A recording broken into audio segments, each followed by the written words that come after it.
राम राम मंडळी, आज लेक्चर संपल्या लगेच निघालो आपण लग्नाला.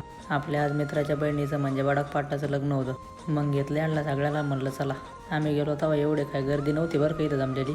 मग म्हणलं चला सगळे सोबत जाऊ म्हणलं. मध्ये नाही का मग अचानक आताला कोणतरी दिसलं म्हणे फोटो घे. लॉक चालू होतं, मग येऊन टाकला बाईचा फोटो. आनंदी झाला बरं का गडी. मग डायरेक्ट घुसलो मध्ये, पण त्यांच्या समोरच हिंडत होतो. त्यांची रॉयल एंट्रीच्या शूटिंगमध्ये आलो. मग आपली डार्लिंग भेटली मध्येच, म्हणे चला डायरेक्ट जेवायला. अरे म्हटलं थांब. ते म्हणे कशाला थांबायचं, आपल्या बहिणीचं लग्न आहे, पहिने जेवण करून घ्या. म्हटलं ठीक आहे. बाई येतं बसलेली होते जेवायला. म्हटलं चला मग आपण पण घेऊ बसून. हा तर वाढून पण नाही द्या ना. अचानक मध्ये बघा काय करू. आधी पण नाही पाहिलं, काही नाही झालं भाऊ. काय भाऊ काय बरो खाय ना. मग आपला नवरीचा भाऊ लगेच पळत पळत झाला. म्हटलं अरे बाप नमस्कार. म्हणे लगेच जेवायला बसले का. म्हटलं आता काय करतो भाऊ, परत जायचं कॉलेजला म्हणून काय आधी पोटोबा करून घेतो.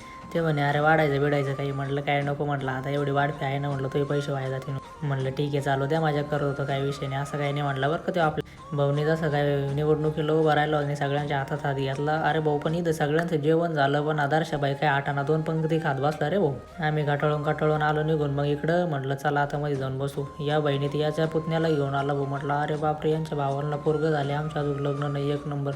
पण काही म्हणा राव, लहान पोरं म्हणजे विशेष नाही, किती भारी दिसू राहिले बघा ना. थोडा घाबरलेला होता, पण जाऊ द्या काही विषय नाही. ओके.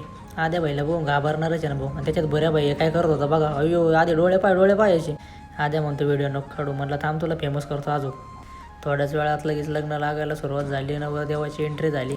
मग काय थोड्याच वेळात ते भाषण वगैरे झाले, आभार प्रदर्शन झालं, लग्न बिग्न लागलं. म्हटलं आता चला रिटर्न घरी नाही हो सॉरी कॉलेजला परत जायचं होतं. पण इथं झाला होता एक मोठा विषय. अशी गर्दी गाड्यांची जमा झाली होती, गाडी निघायलाच जागा नव्हती.